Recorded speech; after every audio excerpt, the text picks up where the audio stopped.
জামাতের উদ্দেশ্যে আজকের মেডিকেল টিম বসে, সেই জন্য ডাক্তার দেখাতে আসছি। যে আমার চর্মরোগ সেই বিষয়ে ডাক্তার দেখাইতে আসছি।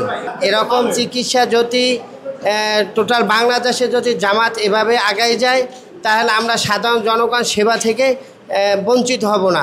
সরকারি মেডিকেলে গেলে আমরা সেবা থেকে বঞ্চিত হই।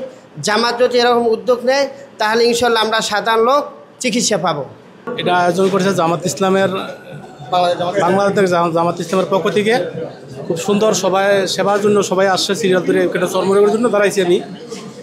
খুব ভালো একটা উদ্যোগ, ইনশাল্লাহ এটা করা উচিত, সব জায়গায় করা উচিত, আগামীতেও করা উচিত, এবং কি মানুষের যাতে ভালো সেবাগুলো পায়। আলহামদুলিল্লাহ ভালো।